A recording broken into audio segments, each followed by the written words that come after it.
Walt Miller woke before the alarm, the way he had since his knees first started telling him the weather. The house in Hood River was drafty in the corners no matter how many times he taped the windows, but the chill had never bothered him as much as the quiet. He scooped grounds into the machine by habit, 2 heaping spoons, a third as insurance, and leaned his hip against the counter while the coffee hissed and sighed. The kitchen clock clicked softly. Behind him, against the far wall, a photo frame caught the faintest streetlight, Marianne in a red scarf, her hand up in the air as if she'd been caught mid-laugh. He never moved that picture. He'd tried once, and the room had felt wrong. He poured half a travel mug, left the rest warming on the plate, zipped up his fleece, and stepped into the dawn. The old Tacoma started on the second try. He could have been anywhere in the country by the sound of those first minutes, starter sputter, heater coughing up dust, but when he pulled onto Highway 35 and the black line of Mount Hood rose like a shoulder ahead, he felt anchored again. Snow still clung to the high ridges. The trailhead lot by Timberline was usually empty this early, except on summer Saturdays when the town's visitors came eager for alpine selfies. Today wasn't that. Today the asphalt shone with frost and the evergreens held a steady breath. He parked under a light pole, watching his breath ghost in front of him when he opened the door. The cold hit the inside of his nose like mint. He stretched calves, hamstrings, the way physical therapy taught him, and set off up the trail with the short, careful steps you learn after 70, when you still do the things you love but you respect the ground. The sound of a generator came to him before the smell, first a faint metallic hum, then the sharp sweetness of cinnamon moving through the trees. He rounded a bend and saw a pop-up canopy pitched on a little flat patch by the trail sign. A sandwich board read "Weekend Warm-Up" in thick chalk. Under the canopy, 3 women moved like they'd practiced this dance, one pouring coffee into paper cups, one ladling apple cider from a silver pot, one unbagging scones and lining them in neat rows. Steam ritait the air. "Morning," the one with the ladle called. "You look like you could use a cup." Walt slowed. He didn't usually stop this early. He preferred the first mile quiet, wanted to hear the crunch of his feet, the crows starting up in the Douglas firs. But the day bit harder than he'd expected. He nodded, stepping under the canopy. It was 5 degrees warmer there, even that mattered. "Coffee," the woman said. "Or cider. We've got cinnamon and orange peel in the cider." "It's my favorite." "Black coffee, please," Walt said. His voice sounded rough to his own ears. He cleared his throat. "No sugar." "Surting." She handed the pouring to the woman at the percolator, who lifted her head and he saw her face clearly for the first time. She had hair the color of metal under snow, pulled back into a low knot, and a mouth that wanted to smile but didn't force it. Her jacket was the kind of green you buy at a thrift store because it reminds you of something you wore once in 1978. When she looked at him, he felt a muscle twitch in his shoulder, the one that always acted up when he was startled. "Cold one," she said, filling his cup. Her voice didn't scrape, it ran smooth, like a low note on a piano. "Colder than it looks," he said. He took the coffee, held the heat in his palms. "Thanks." "Trail's slick near the creek," one of the other women offered. "We put some sand down but watch your step." He nodded. He wanted to say something else, ask if they did this every weekend, ask how early they had to wake up, something ordinary that would explain the odd way his chest felt, but the shape of his mouth didn't cooperate. He lifted a hand, a half salute, and stepped back into the thin sunlight. He didn't drink as he walked. He liked his first sip standing still, looking at something. At the first overlook, where the trees broke like a parted curtain and the mountains sat full in front of him, pink beginning at its eastern edge, he took a swallow. It was strong. On a different day he would have thought it too bitter. Today he thought it perfect. He stayed until his fingers warned him off and then moved again, counting steps, the way he always did when he needed to think about a thing without letting it take over. At the mile marker he turned around. He wasn't proving anything. He never was anymore. On the way down he kept to the edge as an early group of hikers huffed their way up in a bright collection of puffer jackets. The canopy was busier when he reached it again. A man in a neon beanie fumbled cash with bare hands. A young couple shared a scone, laughing with their heads leaned together. The woman in the green jacket was tying a garbage bag to a fold-up bin, her fingers quick and assured. Walt didn't stop, didn't try to catch her eye, but as he passed he knew the feeling wasn't mistaken. He knew her. Or he knew who he had been the last time he'd been close to a face like that, a voice like that. He took 2 more steps before it came to him like a slide slipping into focus. Linda Hart. He almost said the name aloud. It lodged behind his teeth. He hadn't had a reason to say it in more than 50 years. He made it to the truck without looking back. He sat with the engine off for a long minute, palms flat on his thighs. Linda Hart from junior year English, who wore her hair bandana tight when she was helping her dad in the garage, who drove the cheapest car with the best radio, who had laughed right into his mouth behind the bleachers the night before homecoming and then broke his heart quietly when her family moved east the following summer. He told himself back then that the heartbreak wasn't real, that the movie of it was better than the life. Then time did its trick and turned certainty to fog. Years went by. He married a woman who steadied him when he got restless. He retired from the post office. He learned the rhythms of a town small enough to know you but big enough to forget you for long stretches. And here was a face from the long stretch, setting out cups in the cold. He drove into town on automatic. The diner on Oak Street had lived through 3 owners and 2 paint jobs without losing its smell of bacon and coffee. He slid into his usual booth by the window. Rick Dalton avait from the Comté, à Fort Crest de Laïc à Bâton. Rick had put on refinement the way other men put on weight since they all hit 70. A new hat, a louder laugh, the same stories with fresh varnish. "You're late," Rick said, when he slid into the booth. I started without you. "I went up early," Walt said. Crowded latte. "Tourists still think it's July." Rick slurped coffee. "Hey, you see that little coffee stand they set up by the trail sign? Smart women. Chilly morning hot drinks, license to print money, I tell you." Walt's fingers tightened around his menu. "Saw it. They say," Rick lowered his voice, which meant he was about to do the opposite of lowering it, "they say that's not all they're selling." Walt kept his eyes on the breakfast specials. "They?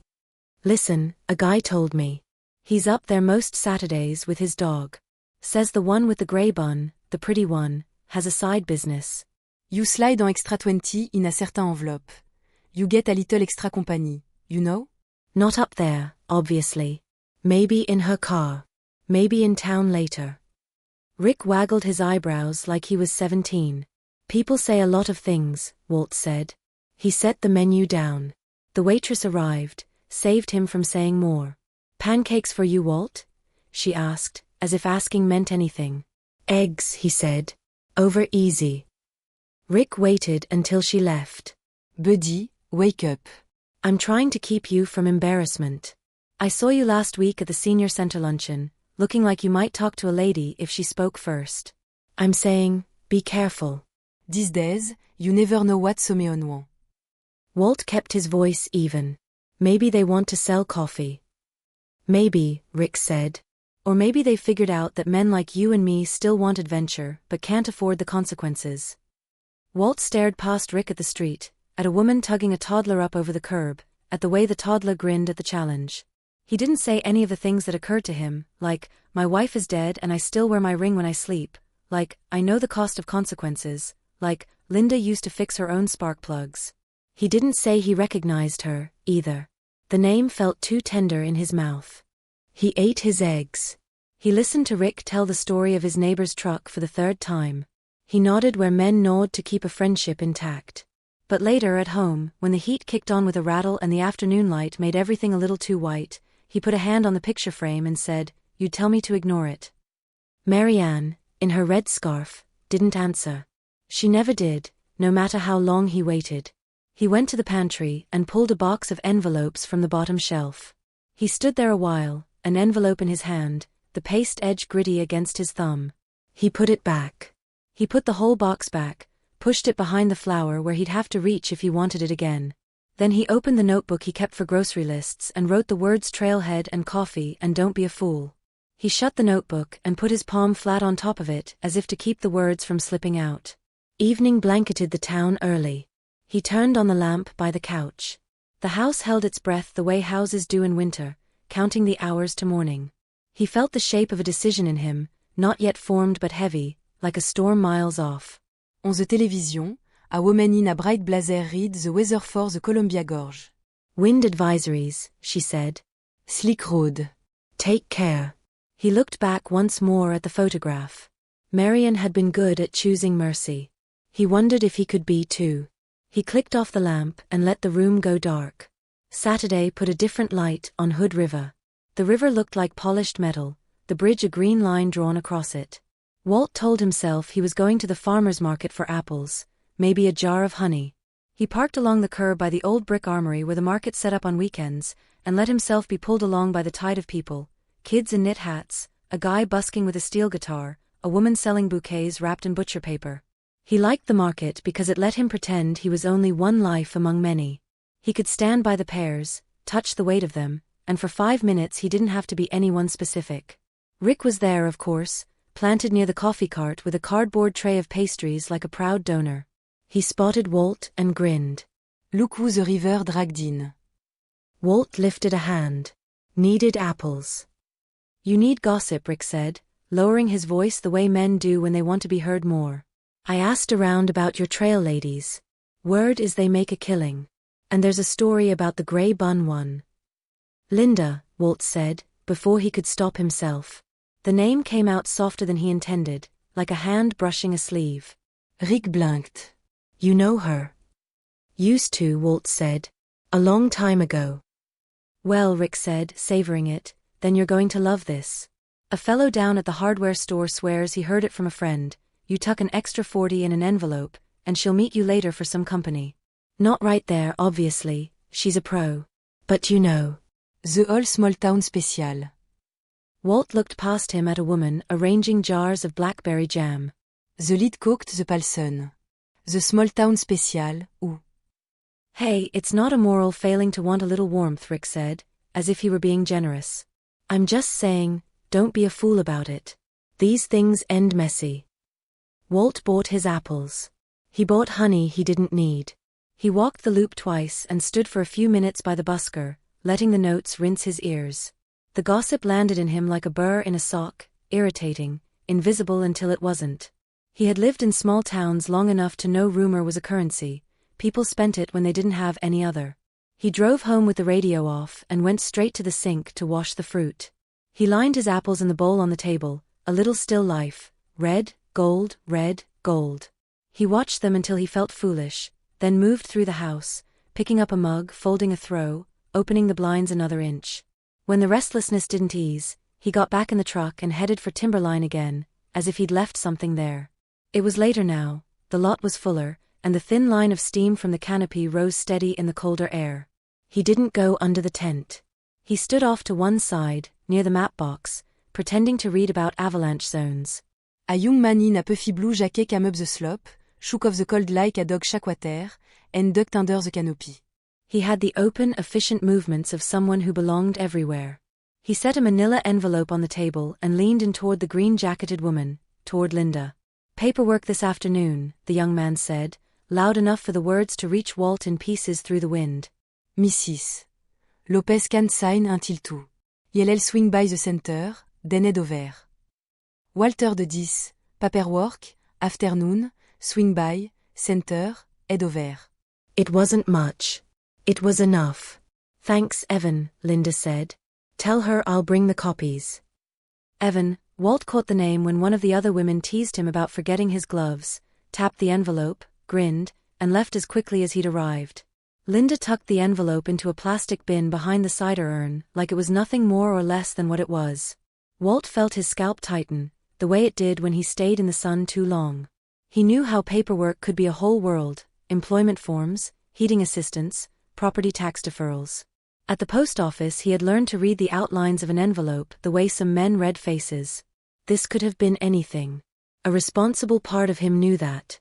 The other part, the part fed by Rick's running commentary, by the market whisper, by the fact of his own heartbeat waking him at 3, did its arithmetic with fear instead of numbers. He should have left, then. He should have taken his apples and his disbelief back to the kitchen and let time prove him a cautious man. Instead he went up the trail another quarter-mile, moving quick like distance could clear a throat, and then turned back, passing the canopy without looking this time.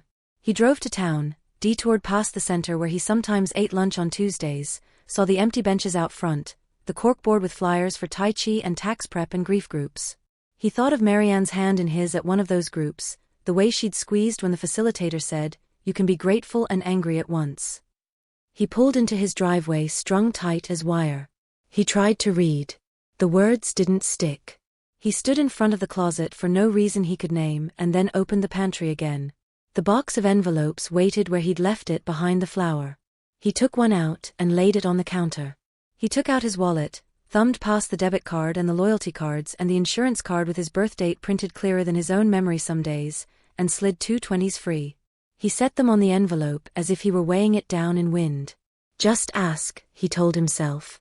Just get it out in the open. She'll laugh and say you're an idiot, and you can nod and be an idiot and go home. The voice in his head sounded like a judge and a friend. He sealed the flap. The sound of glued paper touching glued paper was too final for how unsure he was.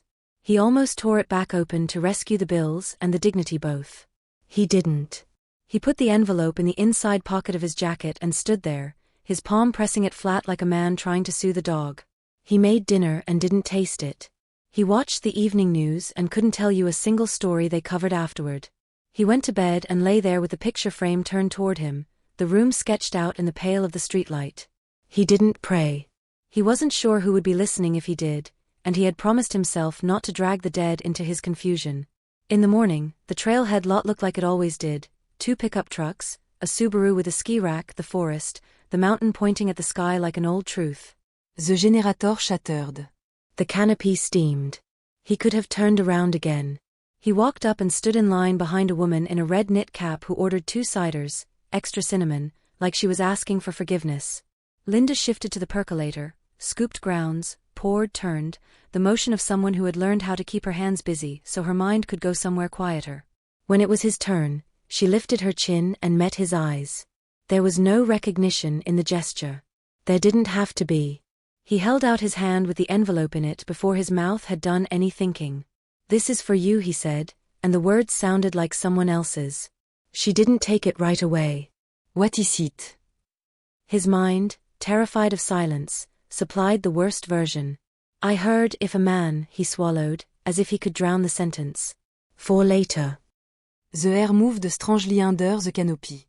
Not colder, exactly, but thinner. One of the other women stopped wiping a cup. Linda looked at the envelope, then at him, then at the envelope again like it might open its mouth and say what it was. When she reached for it, it was only to push it back toward his chest with 2 fingers. "I sell coffee and cider," she said, each word clean. "And sometimes I help people fill out forms." A muscle in Walt's throat jumped. He didn't know what he was going to say next. The envelope felt hot against his ribs, like shame had a temperature. He stepped aside because the line needed him to. He let a man in a ski jacket take his place, someone who knew exactly what he wanted and how to ask for it. Walt stood there for one last beat, feeling the gravity of his own foolishness. He looked at Linda, at the fine lines at the corners of her mouth, at the steadiness of her hand on the urn's handle. He thought of high school, of the night behind the bleachers, of the letter he'd written her when her family moved that came back stamped undeliverable. He thought of all the envelopes he'd shepherded across counters and into slots, the way paper carried the weight you put on it. He did what he should have done the day before. He said, "I'm sorry." Linda's face didn't open. It didn't slam shut, either. She looked at him as a person looks at whether they didn't order and can't change. Then she turned to the next customer and said, "Cider? We've got cinnamon and orange peel." He walked away, the envelope still inside his coat like a bruise. He didn't get far. He stopped at the trail map the way he had the day before, one hand on the plexiglass, breath fogging it in a small oval. He thought of the words he'd written on his grocery list: "Don't be a fool." He thought of Rick and the market and the blue jacket and the phrase "paperwork this afternoon." He thought of the way people use a fact like a nail for the house they've already built in their heads. On the drive home he didn't turn the radio on. The truck's heater made that familiar tired sound. He put his hand on the picture frame when he got in the door and said, "I think I messed up." Marianne had nothing to add. Sometimes silence was the only honest answer. He set the envelope on the kitchen table and stared at it until the sunlight shifted. He had put his fear in there. He might as well take it back out. He slid a finger under the flap and tore it open, smoothed the 2 20s flat, folded them into his wallet like they had been traveling and had finally returned. He put the torn envelope in the recycling and stood a long time with his hands on the back of the chair, as if he could steady himself by steadying furniture. He would need to try again. He would need to do it with words that didn't hide. He was old enough to know the difference between wanting answers and wanting control. Seeing a manila envelope had not been proof of anything but the fact that people still helped each other sign their names. He had chosen the cheap story because it cost him less to believe. He didn't like that math. On the counter, his notebook lay open where he'd left it. He wrote 3 new words beneath the old ones, small so he'd have to look close: apologize, listen, believe. By Sunday afternoon the canopy was gone, the trailhead bare as if it had never held steam or laughter. Walt walked past the empty rectangle of packed snow where the legs had been and felt the absence like a sound that had cut off mid-note. He didn't go looking for Linda. He didn't have the right to. He put his head down and kept walking until his lungs warmed enough to stop complaining, then turned around before his knees did. On Monday he wrote a letter. He tried twice on notebook paper, crossed out whole sentences, started again on a card he found in a kitchen drawer, Columbia River in summer printed glossy on the front. He kept it simple: I'm sorry for what I assumed and what I said. I want to ask you to forgive me. If you would let me apologize to your face, I'll be on the bench in front of the senior center at 10, or at 2, or any hour you choose. If not, I'll leave you alone. He signed his name like he was making a promise to a clerk. He drove to the Hood River Senior and Community Center, a low building with a flag out front and a signboard that always seemed to say bingo in some stage of announcement. Inside, the office smelled like coffee and copy paper. A woman in a cardigan looked up from a computer screen and smiled the kind of smile that said she knew everyone who walked in. Can I help you? I'm hoping you can pass this along, he said, holding out the envelope. To Linda Hart. If she comes in. I don't know if she works here or volunteers or what you call it. The woman accepted the envelope without looking at it. Linda's here some afternoons, she said. Helps with forms during heating season. I'll see that she gets it. Thank you, he said, and meant it more than the words could hold. He sat on the bench outside for an hour, for the practice of it. A crow waddled across the sidewalk with the exaggerated dignity crows have. A man with a walker took his time to the ramp and back again, as if his body were measuring distance for a new map. Walt watched the front doors and didn't look at his phone except to make sure the volume was on, then told himself that sitting there didn't entitle him to anything and went home.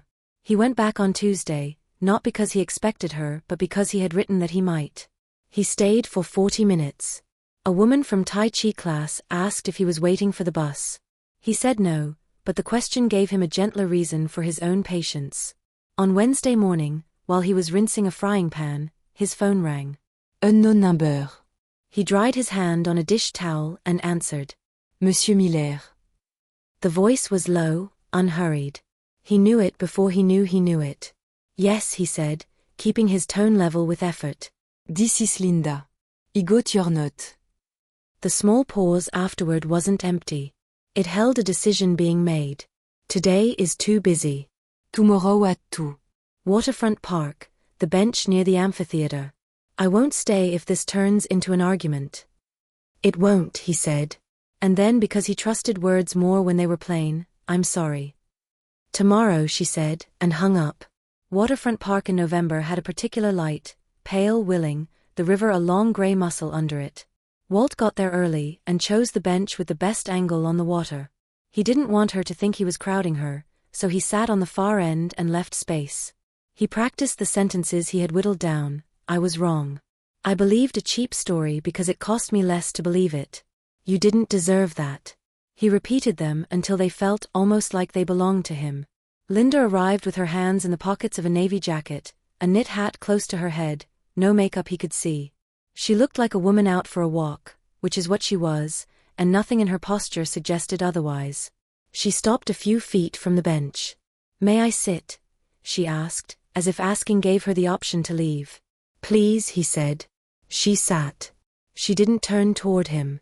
She watched a barge nosing upriver, slow as a decision. He let her take the first breath. You used to be a postman, she said at last. I did, he said. Hood River, then a long time in Portland, then back. Retired. You know what envelopes can carry. I do. Then you understand, she said, why I don't take any from strangers anymore. I do, he said again, and felt the truth of it move through his chest like a release valve.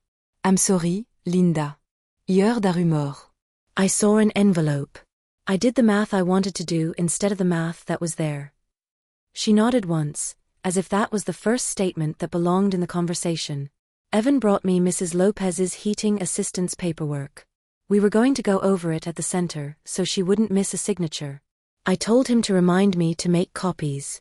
That was the envelope you saw. Walt closed his eyes for a second and opened them. He didn't say, of course. He didn't say, I guessed that later, when it was safe to guess. He said, I should have known that helping with paperwork is the most ordinary thing in the world in November. Ordinary things are what keep people warm, she said. Her voice didn't soften. It didn't need to. But ordinary things are not what people talk about. I am not going to be the woman under a tent who becomes a story some men tell about their Saturdays. You shouldn't have to defend lines you didn't cross, he said. Ipuyu in a corner. I'm sorry for that too. Apology accepted, she said, and the words landed without a flourish, as if they weighed exactly what they weighed and no more. She tucked her hands deeper into her pockets. It doesn't me ni forget the feeling. I've been steady a long time to make sure nobody could say one kind of thing about me. I'm not about to loosen the bolts because a man I used to know has time on his hands. Walt looked at her, at the neatness of her hat's edge, at the way the tendons in her hand were more pronounced than they had been at 17. You recognized me, he said, then realized he was asking. Not at first, she said. I recognized the way you held your shoulders when you were thinking too hard. And then I put the two together. Walt Miller. Ridgeview High. Shop class and English, the only boy I ever knew who could stand a tabletop and quote a poem about it without blushing. He laughed, a small startled sound. You had a Ford Falcon you kept running 2 years past its will to live. I did, she said. And a bandana I thought made me look like I had authority. You did, he said. He let the old affection sit there. It didn't have to become anything. It could be a way of remembering they had both once been lighter on their feet. They watched the barge make its slow way beneath the bridge, its wake pushing small insistences to the shore. A child in a stroller reached for a dog's tail and then thought better of it at the last second, which impressed Walt more than he would have expected. The world was full of people who could correct their own reach. I won't come to the tent again, he said. If you're there. If you're not, well, that's your choice to make, not anything I can guess about. If you want to talk again, I'll go where you ask. Quelle place? Without an audience. That's a start, she said. If we talk again, we'll do it like this. She angled her head toward the river. Side by side. No one proposing anything grand. He swallowed what had sprung to his tongue. He hadn't planned to propose anything. Not today. Not with his apology still fresh enough to bruise. But some part of him had moved ahead to the half-formed idea that had unsettled his sleep lately, the idea of rooms that didn't echo at night. He let the idea sit back down. Do you still live alone? She asked. I do, he said. Marianne's been gone 3 years. Sometimes it feels like 3 minutes. Sometimes it feels like 300. I'm sorry, she said, and he believed she meant the phrase the way he did when he used it, not as a solution but as a hand on the shoulder, a steadying one. Il arrive à Lontou. My daughter's in Seattle. She means well from there. Daughters often do, he said. Mine is in Boise. She calls on Sundays and tells me what to watch out for as if rivers and roofs behave the same everywhere. Linda smiled, not at him, exactly, but in his direction. If we keep talking, she said, I will keep my boundaries. I will keep my work separate. The stand is mine. The center is the town's. The park is where I sometimes breathe. I won't give any of those up for the privilege of someone's company. I wouldn't ask you to, he said. If someday you needed an extra pair of hands to tape a drafty window, I own tape and I know how to use it. That's the kind of company I mean when I say the word in my head. She considered that. There's a Mr. Alvarez on 4th who could use someone who can kneel. I can't kneel alone à user tout. I can kneel, he said. Getting up again is the trick, but I've got handrails. Thursday afternoon, she said. Meet me at the center. We'll walk over from there. He nodded. Thursday. She stood. He didn't. He didn't want her to feel hurried by his body. She looked down the river, not out at the middle, but along the edge where the water seasoned itself against rock. We were children, she said, and he wasn't sure if she was still talking to him. We thought miles were whether you could wait out. Turns out miles are the work. Turns out, he said. When she left, she did it without theater. He watched her go long enough to remember, on purpose, that people had a right to walk away from you. Then he stood and put his hands in his pockets against the cold. He would buy more tape. He would bring a step stool. He would, on Thursday, carry what he could without pretending to lift what he couldn't. Back home, he took the picture of Marianne off the shelf and dusted the frame. He said, "You were right about the mercy thing." He slid his wedding ring along the chain he wore it on when he hiked, feeling the familiar cool. He opened his notebook and wrote Thursday, 2 p.m., Alvarez, bring tape. Under that, smaller, do not hurry. Under that, smaller still, barely legible even to him, believe the ordinary. The senior center always smelled faintly of floor polish and coffee, a scent that had nothing to do with age and everything to do with people trying. Walt arrived early and stood reading the bulletin board again. Tai Chi Tuesdays, tax help by appointment, AARP driver safety. A flyer for heating assistance sat thumbtacked at eye level with tear-off tabs. He tore one and folded it into his wallet, not because he needed it but because the act felt like respect. At 2 on the dot, Linda came down the hallway with a canvas tote on her shoulder. She wore a navy cardigan and jeans, practical shoes. Her hair was the same braid he'd noticed under the knit cap, tucked neat. "Hi," she said.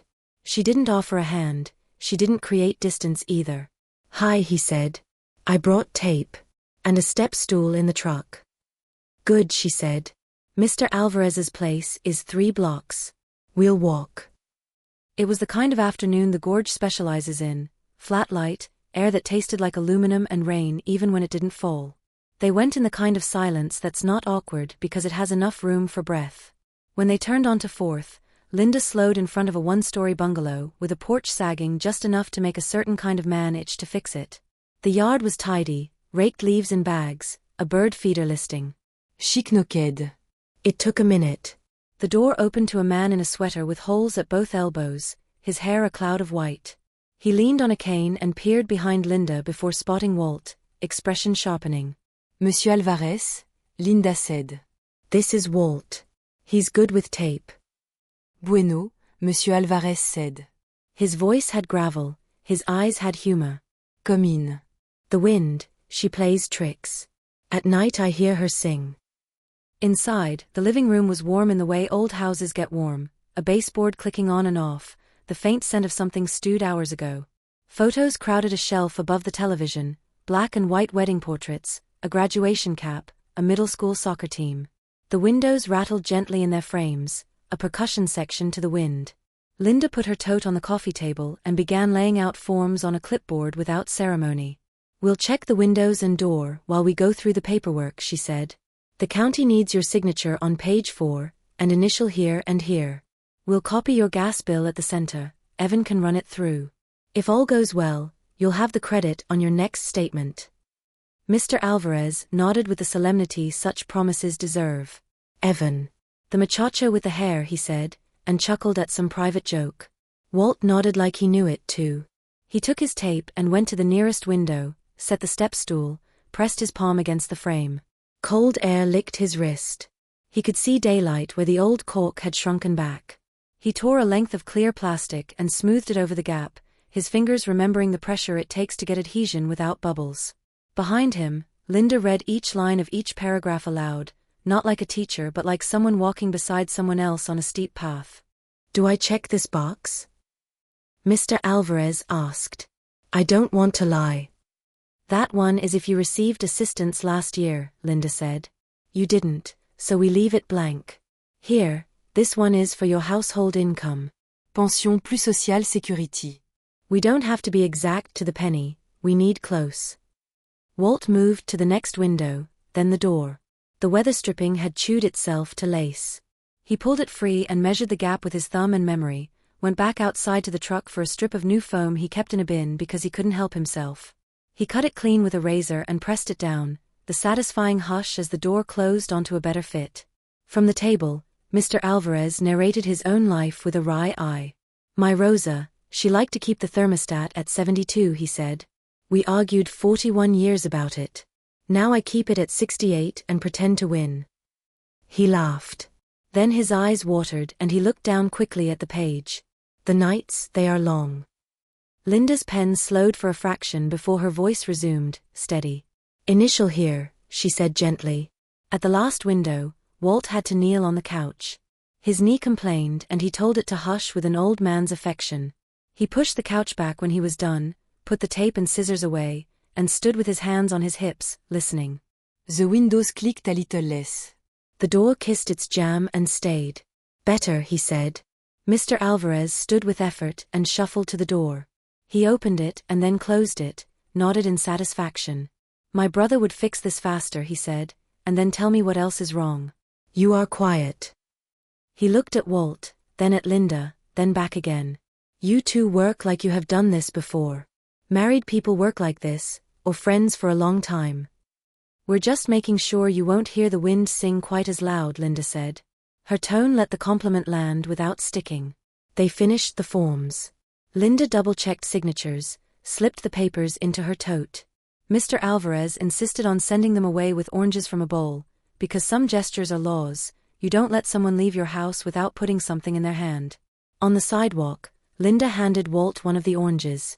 The peel released its oil when he pressed a fingernail under the skin. The scent took him somewhere he couldn't name. "Thank you," she said. The words were simple. "That would have taken me twice as long alone." "Thank you," he said back, surprised by the relief in his own chest. "I like the kind of work that gives itself away." They walked back by a different street on purpose. A maple had forgotten one branch and still held its yellow, defiant against the season. A boy on a scooter whizzed past and grinned, generous with his speed. At the corner, Linda paused and looked across at a cafe that wasn't one of the town's fashionable ones. No pour-over, no chalkboard manifesto, just drip coffee and sandwiches, the kind of place old men read the paper. "Do you have time?" she asked, the question an open door. "I do," he said. Inside, they found a table by the window. The waitress called them honey with no affectation and refilled their cups before they were halfway empty. Walt didn't try to arrange himself like anything other than a man in his 70s whose knees had recently been in a quarrel with a couch. Linda unzipped her cardigan and rolled her shoulders, small reliefs. "Tell me about your work," he said, and meant now, not in high school. The stand. The center. "The stand is money," she said, with matter-of-factness he admired. "I started with a folding table 2 years ago and a borrowed urn. We moved depending on who's annoyed that week. Timberline has been easier than the river pullouts. Fewer drunks. The center is not money. It's keeping my hands doing what my head would make a mess of if I let it. I fill out forms because people need to heat their houses. In July I help with property tax deferrals. In between I sometimes wonder if I should learn to knit just to have something useless to show for my time." He smiled. "You do know how to knit. You just use tape and pens." "Maybe," she said. What about you? "Post office suits a man who likes order." "It did, until it didn't," he said. 35 years, off and on. Carrying on foot in Portland taught me a lot about who yells at you and who offers you water on a 100-degree day. Delivering mail is a kind of census. You learn who's dying before the town does." She nodded, eyes on the tables would grain. "There was a rumor once," she said. "After my husband died. Something about me and a man who helped with the funeral arrangements. It wasn't true. It didn't matter whether it was true. I learned to keep my head down in a small town. I learned that people will help you move a sofa and then talk about where you put it." Walt didn't rush to fill the space with his own wound. He let hers be the only one on the table for a moment. Then he said, "I was careless with a rumor because I was lonely and bored with my own decency. I told you once I won't come by the tent. I mean that. If we're going to keep seeing each other, we do it where no one thinks we're trading anything." She considered him over the rim of her mug. "You're not the first man to mistake boredom for bravery," she said, but without bite. "I'm repeating myself now, but boundaries aren't a statement to me. They're a habit. I keep them so I can give without going broke." "Teach me yours," he said.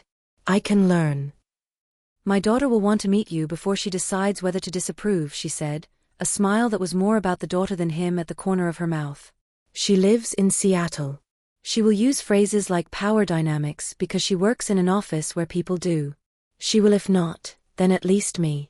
I love her for it and get tired of it in the same breath. I can survive being interviewed, he said. Iwante audition. Good, she said. She looked out at the street, at a dog tying its owner around a parking meter with the particular logic dogs use. I'm not promising you a thing, Walt. I'm promising you that if we keep showing up for ordinary work, the rest will either show itself or it won't. That's more promise than I expected, he said. He took a sip of his coffee and winced. It had gone a little cold. He didn't mind. Cold coffee is just coffee that waited. When they stepped back outside, the air had sharpened. Across the street, Rick's battered Ford idled at the curb while he leaned out his window to argue with a parking meter. He spotted Walt and lifted 2 fingers in a lazy salute, eyes flicking to Linda and back, curiosity dressed as charm. Walt refused the bait and lifted a hand in return without explanation. Linda did not acknowledge the truck. People will see, she said, almost amused. They always do. They can see, he said. They don't get to decide. They walked back to the center so she could make her copies. While she fed papers into the machine, he stood and watched the pages come out, 1, 2, 3, each with lines filled, each a small square of order in a winter headed toward its hardest months. When she was done, she slid the papers into a file folder and wrote Mr. Alvarez in tidy block letters on the tab. He liked the way she wrote, the way the letters sat steady. Thursday next week, she said. There's a Mrs. Hernandez near the tracks whose door eats her key. I told her I'd bring someone who respects doors. I'll bring graphite and a screwdriver, he said. Bring your patience, she said. She's earned the right to go slow. He walked her to the door and didn't follow her out. He didn't press into her morning or her evening. He stood in the corridor and read the bulletin board again, as if the pins and paper could teach him what a calendar really is, not a list of events but a way to stand inside time without bracing against it. Back home, he put his step stool and tape back in their places and peeled his orange at the sink, letting the peel fall into a spiral. He thought about asking her for dinner the following week and decided to keep it on the side of his tongue a while longer. He wrote on the notebook next to the grocery list, copies, doors, graphite, don't hurry. He added, without looking at his hand, one more word he'd never thought to write at 71, together. Mrs. Hernandez's house crouched near the tracks like it had leaned in to hear the trains for so long it forgot how to stand straight. The siding needed paint. A wind chime made from spoons clinked on the porch in a language it had invented for itself. Walt could tell which door ate her key before Linda knocked. The knob was polished in an oval by 1,000 careful tries. Señora. Linda called. It's Linda from the center. I brought someone for the stubborn door. The porch light clicked on even though it was afternoon.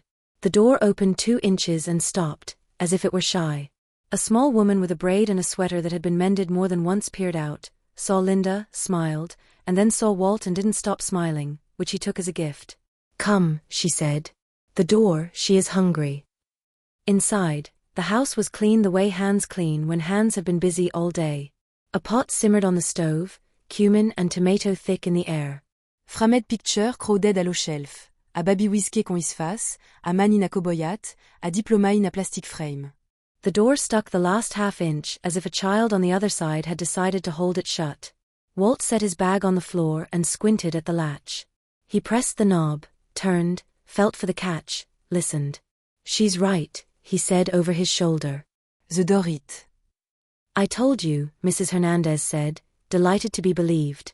He took out a tube of graphite and a soft brush, blew the dust from the strike plate, puffed graphite into the keyway, worked the key in and out like a patient persuading a joint to remember its range.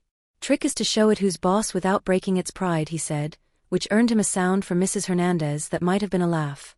At the table, Linda laid out a form for a grocery voucher program and read each line aloud. This one just needs your signature, she said. You already qualify. They'll send you a card. You can use it at the market or the grocery store. I don't like to take, Mrs. Hernandez said, eyes on the simmering pot. You paid in for 40 years, Linda said. You're taking what's already yours. Sign with your good pen so they remember. Walt adjusted the strike plate by a hair, loosened the screws, tapped it with the butt end of the screwdriver, tightened them again. He closed the door. He opened it. The latch kissed the plate and slid home like it had been waiting its whole life to behave. "Oh," Mrs. Hernandez said, and clapped her hands once. "Listen." She closed the door and opened it again just to hear the sound not being made. "Graphite will wear in," Walt said. "If she starts chewing again, you call Linda. We'll scold her together." Mrs. Hernandez fed them bowls from the pot before they could refuse. "It is only soup," she said, which in some houses meant it was the best thing you'd eat that week.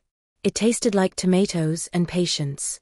She wanted to send them away with half the pot, and they argued the way people argue when they both mean to be kind and neither will let the other outkind them. In the end she filled one lidded container and gave it to Walt like a prize.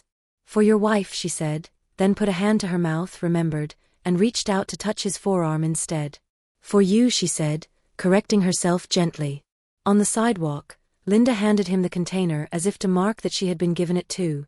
"You'll have dinner," she said. "I will," he said. He wanted to say, "Come have it with me." He didn't. He still had tape glue under his fingernails and door dust on his sleeve. He had promised himself to keep his asks in step with the work. They took a longer route back to the center, past the freight yard where the cars stood hulking and patient, names of other cities painted on their sides. A dog behind a chain-link fence announced their presence and then, satisfied, lay back down with its chin on its paws. Linda walked with her hands tucked in her pockets, chin up against the breeze. "My daughter called last night," she said, as if continuing a conversation they hadn't started. "She asked if there was anyone I was spending time with." She put the phrase in quotes with a little twist of her mouth. "I said I was spending time helping people keep their heat on." She said that wasn't what she meant. I didn't tell her what she meant. "You'll tell her when you're ready," Walt said.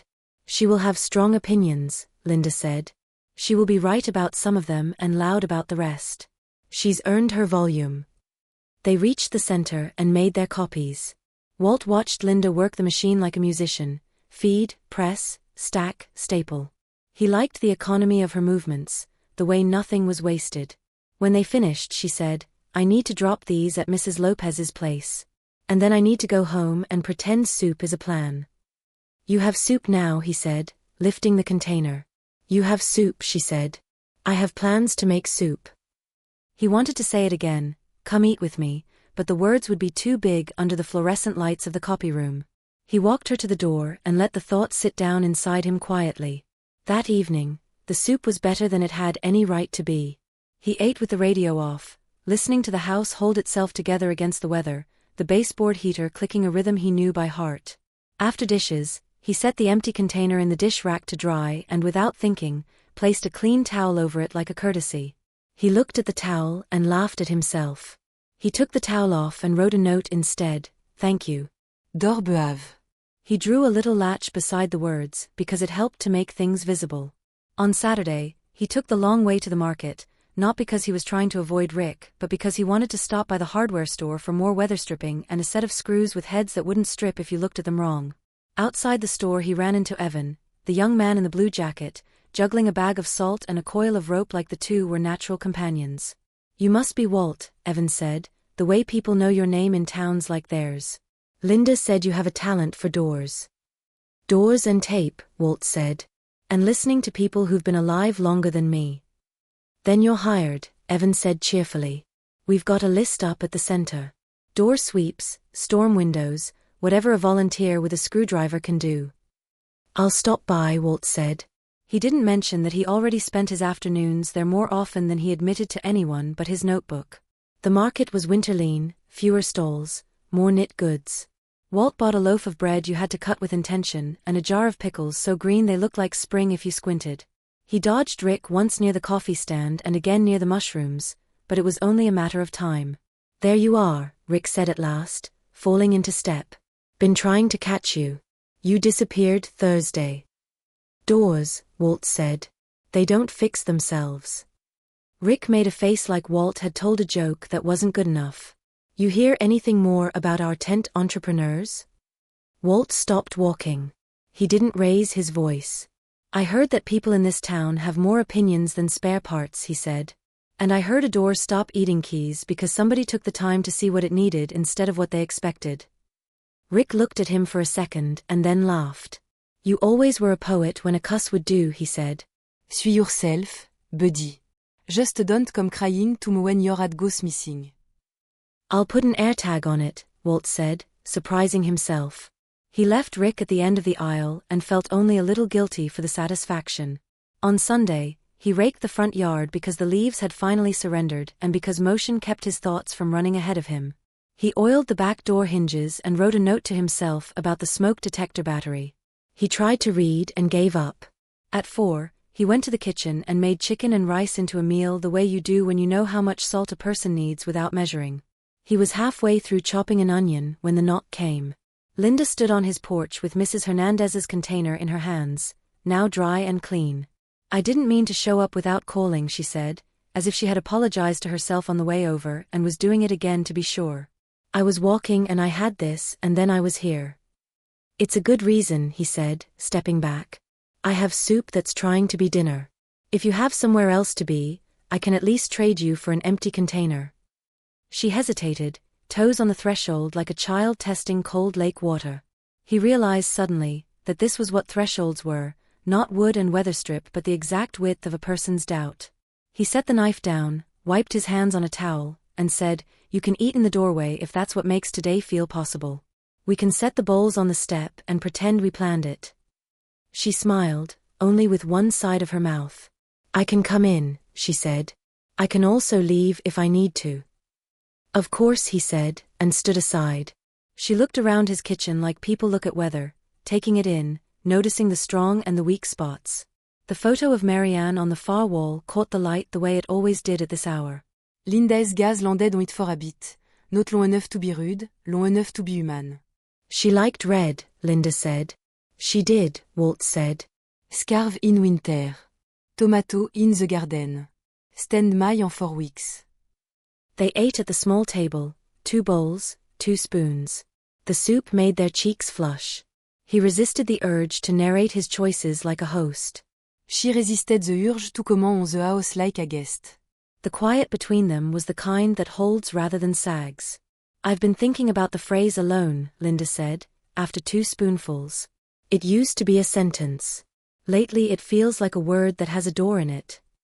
He took a breath that went further down than his others had. "I've been thinking," he said, "about the number of nights a person should be allowed to hear their house make noises and not know if they mean anything." She put her spoon down. "C'est the thing you're trying not to say." He did not rush. He'd waited this long, he could take the extra second to put his hand flat on the table and feel the grain of it. "Move in with me," he said. Not à secret. Not as a caretaker. As a companion. Separate rooms, separate stacks of books. Your work is your work. Your docteur is your docteur. If you want a lock on your door, we'll choose one together. If it's a disaster, you walk away and the only thing you owe me is telling me before you go. I'm not asking for a performance. I'm asking for the chance to make breakfast for someone who'll tell me if the toast is burnt. She didn't speak right away. Outside, a car passed, tires on wet leaves making that soft tearing sound. In the other room, the heat clicked on. She looked at him, really looked, the way you look at a path and decide whether your knees can do it today. "I'll need time," she said. 2 weeks.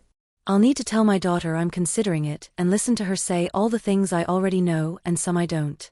I'll need to clean my own kitchen twice for no reason and see what doesn't get clean. I'll need to come stand in this threshold again and see if the air feels thinner. 2 weeks, he said. I'll practice not cleaning for guests. Please don't, she said, almost laughing. If you clean because it's what you do, do it. I'll bring my own dust. It has its own rules. She lifted her spoon again, then put it down. If he say yes, we write rule. Not in stone. In pencil. We write them together. Pencil, he said. He could breathe again. Y have plenty.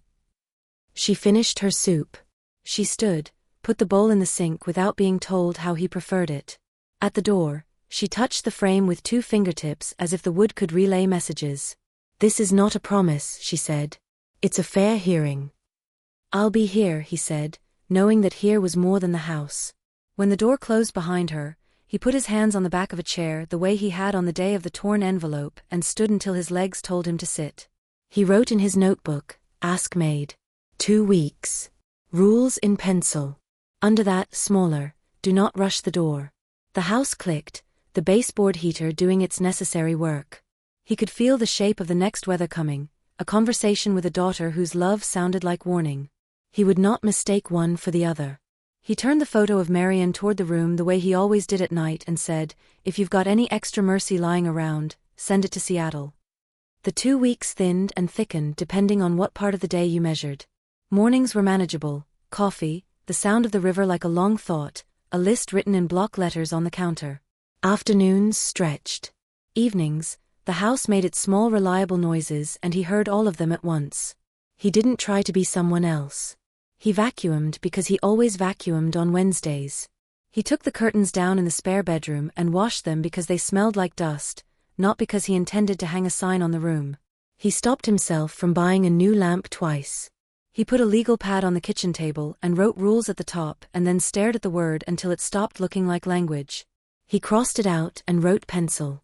On the first Thursday, he met Linda at the center and walked with her to Mr. Alvarez's to drop the copied forms. He brought a bag of weather stripping he hadn't needed the week before because it felt right to walk toward a door with something in his hands. Mr. Alvarez showed them the gas bill like a lottery ticket and made them take half a pan of cornbread, or I will be offended.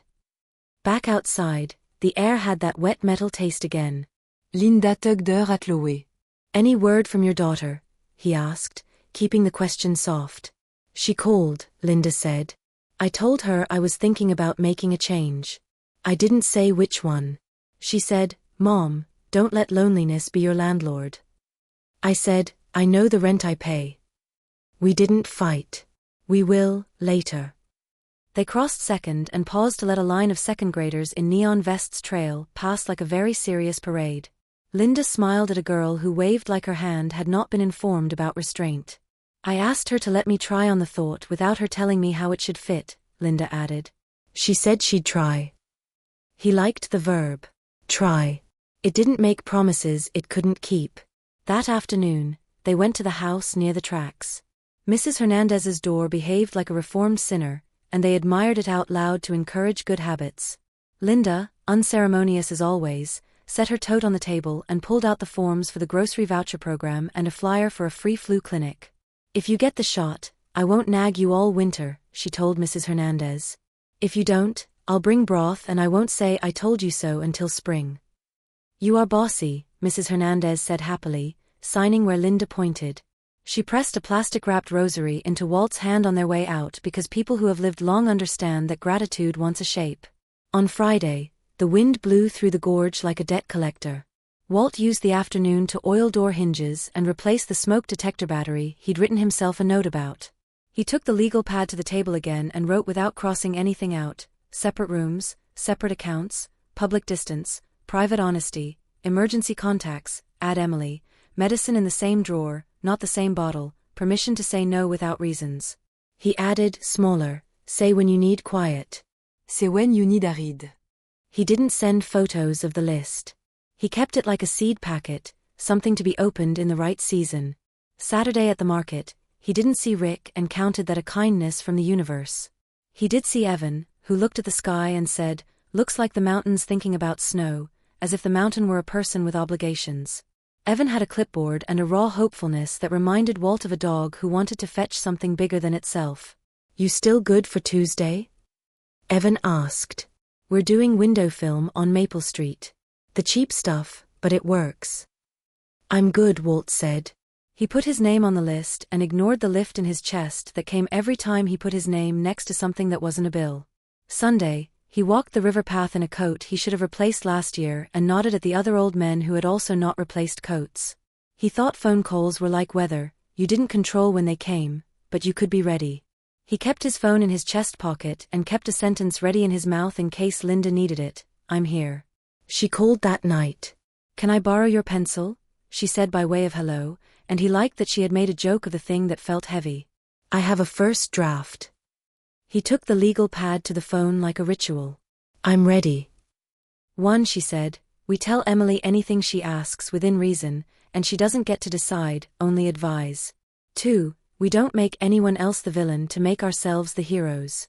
3, we don't gossip about each other to make friends in town. 4, you call me if you fall. 5, I call you Ifido. 6. You don't touch my checkbook. 7. I don't tidy your paperwork pile. 8. We leave the tent out of this. The tent is mine. It will remain mine. 9. We learn each other's medications by name, not color. 10. She stopped. 10. He prompted. 10 is we forgive each other for the mornings we wake up scared, she said, and he felt the sentence seat itself in his ribs and belong there. Pencil, he said. Pencil, she said back. On Tuesday, the window film project drew 5 volunteers and 1 box fan that seemed to have retired from employment but still wanted to be consulted. Walt and a retired teacher named Nora measured panes and cut film on a folding table, while Evan read the directions out loud and did the gestures with his hands like a man miming understanding. Linda arrived halfway through with a carafe of coffee and a bag of oranges. I can feed you, she said. I don't trust myself with utility knives.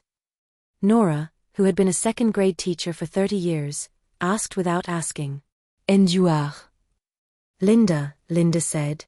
From the center. Good, Nora said, and left it at that because she'd learned you didn't always need the rest of the question. After Walt and Linda took their paper cups to the curb and watched a freight train move slow enough you could read every letter of graffiti like a deliberate signature. Linda's phone buzzed. She checked it, the screen lighting her face in a cold way that the winter light didn't. Emily, she said, though he hadn't asked. How is she, he said. Writing a brief, Linda said. And writing a brief about me, if we're honest. She want to come down next weekend. Good, he said, and meant it in the way a man means an oncoming weather system. We can pick a time. Or, if you prefer, I can give you the house and meet her later, elsewhere. Linda looked at him over the rim of her cup. You'll get points for that, and you don't have to spend them. Comme for coffee. Leave for the part where we say all the things women and daughters have to say to each other. He smiled because it was specific and fair. I'll sit on the step if that helps the room breathe. Maybe, she said. Or maybe you'll sit at the table and not say a thing. On Wednesday, he drove to the coast because he could. Cannon Beach in winter was a different place. Haystack Rock shouldered into a gray sky, waves flattening themselves before regretting it and lifting again. He walked until his knees voted no and then sat on a drift log and wrote nothing on the legal pad because some places ask you to put your pen down. He ate a sandwich with too much mustard and let the wind take what it wanted from his hair. When he came back, his house looked as it always had and also like a place preparing to say yes or no to something important. Thursday, he found the lamp he'd argued with himself about at the hardware store and didn't buy it. He bought 2 more pencils instead. On Friday, Linda texted a single word, soup, at 5:12 p.m. He texted back, door. She arrived with a pot, he opened the door, they ate in the kitchen again, and the conversation moved like a stream around rocks. Old jobs, recipes, the absurdity of the DMV, the fact that she preferred radio jazz at low volume and he preferred silence until silence felt like being left. They wrote those down, jazz low, silence not a punishment. On Saturday, he saw Rick. It was inevitable. Rick parked himself on a stool at the diner and conducted the room. When Walt came in, he waved him over with a grin that made excuses for itself. Well, look who's glowing, Rick said. You rejoined the living or what? Walt sat, took off his cap, set it on the counter like a flag that meant temporary allegiance. I fixed a door, he said. Is that what we're calling it now, Rick said, and laughed at his own joke. Listen, Walt, you know we love you. This is a bad idea. Women bring luggage. Daughters bring lawsuits. Luggage holds clothes, Walt said mildly. Lawsuits are for men who can't keep their hands where people can see them. Buddy, Rick said, lowering his voice to that confessional register he loved, you want a thrill, buy a motorcycle. I want breakfast with someone who will tell me if the toast is burnt, Walt said. He paid his bill and left Rick there, an orchestra without a conductor. Sunday night, Linda called. She's coming on Friday, she said. She asked if she should bring a suitcase. I said yes because I'm not afraid of my own daughter in my house. Friday, he said. He didn't ask if there would be a suitcase for after. He pictured a woman in a Seattle office closing her laptop with more force than necessary and getting in a car while it was still warm from the sun. He pictured the way love could sound like warning when you hadn't taught it a different tone. Walt, Linda said, and the way she said his name made the rest easier. If I look like I'm drowning, do not throw me a rope in front of her. Let me swim. If I start to sink, I'll raise a hand. I'll be watching, he said. Et elle biquait. They hung up. He went to the legal pad and wrote Friday at the top. Under it he wrote coffee first. Then listen. He placed the pencil down and turned Marianne's photo a degree, the way he did when he wanted the house to feel like it had witnessed him. Weather's coming, he told the room. We'll batten the hatches and let it blow. The baseboard heater clicked on as if agreeing. Outside, the river shouldered the wind and kept moving. Inside, he washed 2 bowls for no reason and set them on the rack to dry. Friday came in grey and steady, the kind of sky that told the town to mind its manners. Walt wiped the table once for the sake of his hands and brewed a fresh pot because coffee was the only ritual he trusted around weather. He stood with his palm on the legal pad where he'd written coffee first. Then listen. It wasn't a spell, just a reminder that the first thing through the door shouldn't be defense. Linda's text arrived as 3 words, "We're 5 minutes." He walked over rather than drive, a small concession to nerves, a way to bleed them into the sidewalk cracks. Linda lived in a 1-story with a maple that leaned toward the street, the same kind of house as 1,000 others and not the same at all because it held her. He knocked and heard chairs scuff. The door opened to Linda in a blue sweater and Emily behind her, suitcase wheels tipped on their edge, the handle still extended like a flag not yet lowered.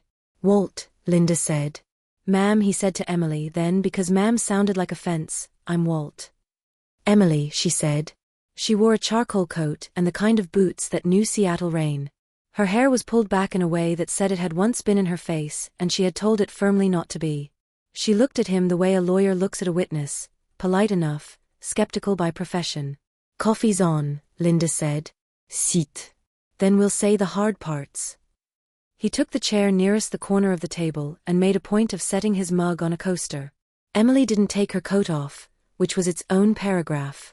Linda poured and slid cups toward each of them as if distributing tools. "So," Emily said, wrapping her hands around heat but not committing to it, "my mom tells me she's considering a change." Linda lifted an eyebrow. "I am. And that the change involves you," Emily said to Walt. "And a house that is not hers." Walt nodded. "It does. And rules we wrote in pencil." "Pencil," she repeated, as if tasting a word from another country. "Okay. Let's start with the obvious. What are your intentions?" She said it without irony. The old-fashioned question feels fresh when you mean it. "My intentions are to make breakfast for someone who will tell me if the toast is burnt," he said. To hear another person's footstep in the house when the wind is loud. To be useful. To not take from your mother the work that belongs to her or ask her to do mine. Emily looked from him to Linda. "And the parts that aren't poetry?"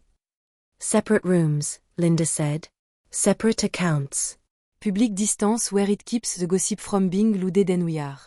"Private honesty, especially when we'd rather not." "Emergency contacts, your name on the list." "Medications by name, not color." "No joining finances." "No rescuing each other in front of an audience." "No tent." "That's a lot of rules," Emily said, but the corners of her mouth tipped. "It sounds like you have a lawyer in the family." "I have a daughter who likes nouns," Linda said. Emily set the suitcase upright and let go of the handle. "I'm going to ask more obvious questions. What happens if one of you gets sick?" "You get a call," Walt said, "and the person not sick says exactly what the doctor said, not their interpretation of it." "What happens if she wants to leave?" Emily asked, eyes steady on him. "Then she leaves," he said. "With her things and her dignity. The only bill I'd try to collect is a goodbye." Emily's shoulders dropped half an inch, which is sometimes all the distance a truce needs. She took off her coat and draped it on the back of the chair. "Okay," she said. "Here's my weather report." "I don't think small towns are kind to women my mother's age who make big choices. I think people here can be generous in the morning and cruel by dinner. I think my mother has worked very hard not to become a story that belongs to other people. I don't want to watch years of that work undone because a man got lonely and romantic." Linda didn't flinch. "I didn't do the work to please them," she said. "I did it to keep my own name." "Names still get dragged into conversations at the diner," Emily said. I drove past there on my way in. "The same trucks are still out front." "Rick still holds court," Walt said, almost smiling. "He'll be fine without me." Emily looked at him, assessing whether he was ad-libbing or had thought this through. And you? Are you prepared to be the villain? Because that's how some people will cast you. The man who moved her in, the reason she changed. I've been the villain for less, he said. I can survive a play I didn't audition for. Linda reached for her cup, the act of swallowing buying time. Emily, she said, I appreciate you coming down to tell me what I already know and some things I needed reminding of. I'm not handing my decisions to you. I am asking you to walk alongside me while I make them. Emily looked at her mother a long beat. Love is a muscle, sometimes you could see it work. Then here's my ask, she said. Come to Seattle for a few days. Sleep at my place. Don't decide inside the gravity of this town, with its kind cloudy skies and its familiar sidewalks. Eat dinner where no one knows you. Let the air be different. Then decide. Linda's eyes flicked to Walt and back. Walt held his breath the way you do when you are not the one being asked. Linda set her mug down gently enough that it didn't make a sound. That's reasonable, she said. I can go for a few days. Walt took his cue. Good, he said. I can water the plant I don't own and make lists I may never use. If you both want the house to yourselves while you pack, I can leave now. Emily surprised them both. Stay, she said. Finish your coffee. Then give us an hour, and come back for dinner. I want to see what small looks like before I sign off on big. Dinner was soup again because everything tastes better when you've had the same conversation twice and it still holds. Walt chopped onions without editorializing and kept half an ear open while mother and daughter talked in the living room. He heard the shape of sentences more than the words, the rise of insistence, the pause of being heard, the softening. He didn't rush in to correct anything. He stirred when the soup asked. At the table, Emily did what good attorneys do. She restated points until everyone agreed on the language. She wrote her own list. Call me if you fall, I will not call you every hour. Share calendars for out of town, and up the mountain. No decisions when hungry. Rest on days when the gorge tries to blow you into Idaho. Linda and Walt added the line jazz low, silence not a punishment because sometimes a house needed reminders more than people did. After dishes, Walt stood and said, I'll leave you to packing and opinions. He put on his coat, paused at the door. Emily, thank you for coming down to say hard things nicely. I didn't promise nicely, she said, then sighed and let herself be human. You didn't make a speech about fate. That helps. On the porch, Linda stepped out with him to the old maples drip line. I'll call when we get in, she said. Brise med small clause. I'll be here, he said. Text if your car decides it wants oil or if the sky decides it wants drama. She reached 2 fingers out and touched his sleeve, a contact brief enough to be missed if you weren't the sleeve. Remember the pencil, she said. He walked home through a town that had already decided spring was a rumor and winter a fact. He didn't turn on the television. He set Marianne's photo on the table and told her what had been said because saying things out loud made them more true to him. He boiled water and decided against tea, which felt like an accomplishment. He wrote on the legal pad, Seattle. 4 days? 5? Under it, do not text unless invited. Under that, add Emily to emergency contacts. Saturday morning, he carried his list down to the center and asked Nora at the front desk the practical questions you never see in movies. If someone needs me, who do they call? Can we add a name to the file? He wrote Emily's number where it would be found by someone other than him. He walked the river path and turned around when his knees made their small practical argument. On Sunday, the rain tilted sideways and then gave up and fell straight. He went to the mountain anyway, stopping at the overlook where you can see the whole shoulder of Hood lift the sky like a good posture. He went slow on the slick and turned around at the sign where he always turned around when he wasn't trying to prove anything. Coming down, a patch of ice under pine needles reached for him.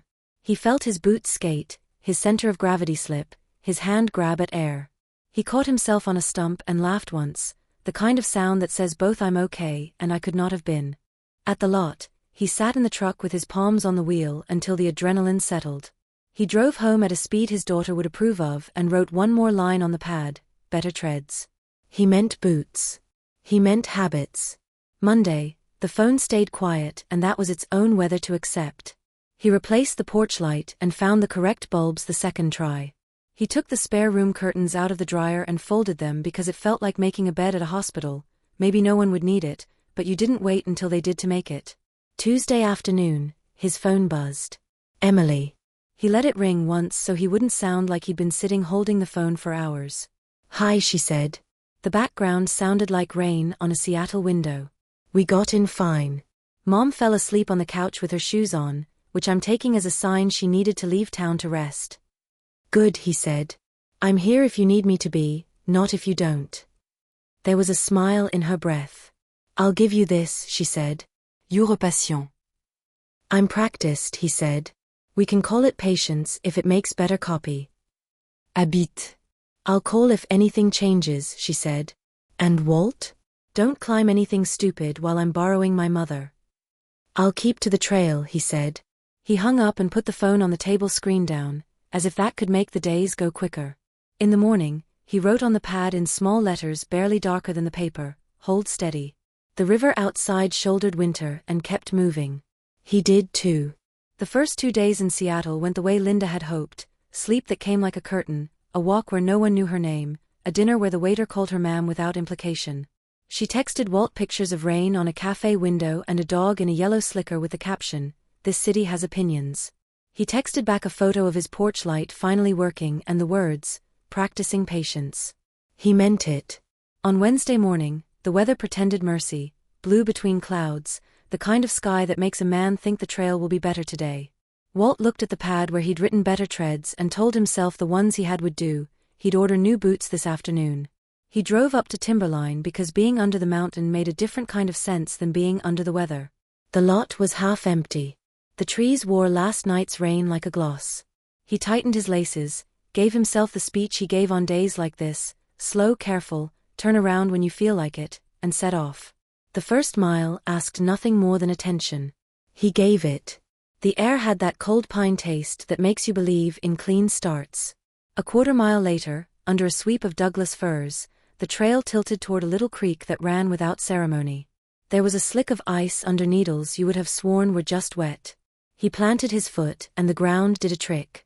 One leg shot out, the other bent under him in a way knees prefer not to learn. His hand reached for a branch that was not there. He went down graceless and hard. The world flashed white in a way that had nothing to do with snow. For a minute, he lay on his back and listened to his heart pound. He took inventory, ankle screaming, pride smarting, head ringing but not in the way that means darkness. He rolled to his side and tried to sit. His ankle said no with the clarity of an honest friend. "Sir?" A voice called, younger than echoes. A figure came from the trail behind him, one of those college-age men who move as if they were built yesterday. He knelt. "You okay? Don't move. I'm calling this in." "I'm fine," Walt said, and then because rules are only useful when you obey the ones that keep you alive, he didn't protest when the kid dialed. By the time 2 women in volunteer jackets and a man in a beanie appeared with a sling and a dry joke, Walt's adrenaline had used up its kindness. They got him back to the lot by way of a route he would never be able to find again, a careful choreography of braces and small steps and promises about the next bend. In the truck's shadow, Evan appeared like he had been conjured, breath-making steam. "Of course it's you," Evan said, with the affection of a man who had hoped not to be right. You okay, Monsieur Miller? "I will be," Walt said. His voice came out smaller than he liked. "I'll follow you to urgent care," Evan said. "And before you fight me about it, the center signed me up to bother people into letting me help." He didn't fight.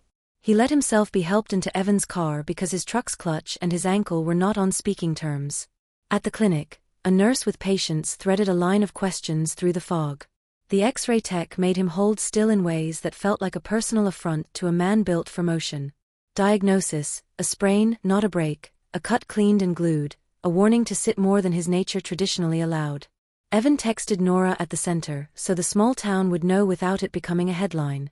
Nora called Linda because names on a corkboard mean something when the phone rings. Linda was standing in Emily's kitchen watching rain slide down a glass that did not belong to her when she answered. "It's Nora," Nora said. "He's okay. Sprain, they say. He'll be ornery before he's brave." "Where is he?" Linda asked, already reaching for her bag. "Hood River Urgent Care," Nora said. "Evan's with him. He'll get home okay." We made a rule about calling when we fall, and I'm obeying it even if he didn't yet. I'll be there in 3 hours, Linda said, which meant she'd be there as soon as a highway would allow. Emily, who had heard her name in the tone some sentences carry, closed her laptop and said, I'll drive. The road between Seattle and Hood River was a lesson in patience they didn't need, but took anyway. Linda gripped the armrest when trucks threw spray across the windshield and made a promise to herself not to yell at rain. Emily drove the way a person drives who has something to lose and knows it. Walt, meantime, had been fitted with an ankle brace designed by someone who thought 65-year-old ankles belonged to 30-year-old soccer players. Evan got him home and helped him up the porch steps even though Walt kept insisting he could launch satellites with his good leg. Evan put soup on the stove without comment and texted Linda the door code because community is a chain of small, unabashed practicalities. When Linda and Emily walked in, Walt was exactly where a man like him would be, in the chair nearest the lamp knee elevated, a book open in his lap he couldn't remember starting. He opened his mouth to say what men say, it looks worse than it is, and then closed it because rules in pencil count too. He said, I fell, and then I should have called. You did, Linda said, because she had decided to interpret their world generously when she could. Eventually. Emily put her hands on her hips in a posture that said love and cross-examination were not mutually exclusive. Mr. Miller, she said, using the formal to keep her temper where it belonged, if you want me to sleep in Seattle, you need to act like a person who has a daughter in the phone. Yes, ma'am, he said. I will. The tension went out of the room the way fog lifts, not all at once, and not because anyone commanded it. Emily checked the kitchen like a woman who trusts herself more than a man's insistence that the stove is off. She texted someone about a meeting she would miss and then surprised herself by laughing. Mom, she said, your boyfriend has worse instincts than you do. He is not my boyfriend, Linda said automatically, then caught herself and smiled. He is a man with a brace and a tendency to make metaphor a lifestyle. He will learn. They settled into a rhythm that felt like a rehearsal for a different kind of life, Emily in and out, taking calls in the hallway, then returning to show Walt how to wrap the brace without pinching, Linda moving from stove to chair to sink, making the kind of soup that forgives a person's day, Walt sitting still longer than anyone had the right to ask and finding out he could. He apologized once more without ceremony, it landed and stayed. 2 days later, when the swelling looked less like a mountain and more like a hill, Linda said, let's go up. Walt looked at his ankle, then at her face, then at the sky. Up where? Not heroic up, she said. Just to the overlook where the trail opens. I want to see the thing that keeps convincing us to try. They drove instead of walked the first part, parked where the road lets you pretend you are not cheating, and went the rest of the way slowly, Linda carrying the thermos, Walt using a pole like a gentleman out of a different century. The air had that bright cold clarity that makes edges honest. The mountains stood where it always stood, not insulted by their delay. At the overlook, Linda twisted the thermos cap and poured, steam writing quick sentences in the air. They stood side by side the way they had at the river, space between them purposeful, not apology. Walt put his cup on the railing, reached into his jacket pocket, and took out a small unremarkable box. It had the weight of something you did not owe the world to know about. I brought props, he said, which made her laugh despite the part of the moment that didn't want laughter. If you take a knee, I will push you over for your own good, she said, eyes on the mountain. I can't take a knee, he said. And I wouldn't, not for this. He opened the box. Inside lay 2 thin silver bands, not polished enough to be flashy, not rough enough to pretend to be humble. They looked like something a practical person would wear while making soup. No paperwork, he said. No announcements. No changing names. Just a way to remember in the morning what we said in the afternoon. If this is too much today, I will put them back and we will walk down the way we came and I will learn to bake without burning toast as my repentance. She didn't reach for the box right away. She let the words do their work, not hurrying them. The mountain held its place, the wind approved or didn't, but in either case it went on. What are we saying if we say it? She asked. That we stay, he said. On the days the water runs too fast and the days it refuses. That we call when we fall, not to be dramatic but to keep the rules we wrote. That we keep the tent out of our house and put the house in our calendars. That we let my daughter be annoying and yours be loud and neither be right all the time. That we forgive each other for waking up scared. That we remember that doors stop eating keys if you listen. She breathed out through her nose in a way that meant a laugh got lost on the way and turned into a sigh. And that we tell Emily, she said. And that we tell Emily, he said. First. She took one ring out of the box and turned it with her fingers, the way you do when you are not testing an object so much as testing your hand. She slipped it over the knuckle, it stuck a moment, then found its home. It didn't look like an announcement. It looked like a tool. Okay, she said. It sounded like a door that had been sanded just right. Okay. He slid the other onto his finger, surprised by how unstrange it felt. The thermos steamed. The mountain did not offer commentary. He found he didn't need it. Conditions, she said, and he loved her for grabbing the pencil even when the paper was pretty. We keep the public distance we promised. We do not perform this for anyone. We tell Emily before we tell anyone else. We add her to the contacts. We do not spend more time talking about what people might say than we spend making breakfast. Deal, he said. I'll even burn toast once a week to keep us humble. She leaned her shoulder against his for a beat, a contact exactly long enough to register and not long enough to announce. Let's go down, she said. I don't want to test your ankles' patience along with Fate's. They moved slow, picking the dry patches, narrating the slick to each other like pilots. At the truck, he took a breath he hadn't known he'd been holding since the fall and let it go. Tomorrow, she said, if your ankle agrees, we drive to Cannon Beach before the weather turns mean again. Not to prove anything. To watch the light behave. If we can't have a ceremony, we can have a sunrise. A sunrise is better than a ceremony, he said. It doesn't ask you to clap. They drove back into town with their hands visible and their rules in place. He texted Emily from the driveway, we need to talk, it's not bad, and when she called, he told her the truth in the language they had agreed upon. Rings, Emily said, when he said the word carefully.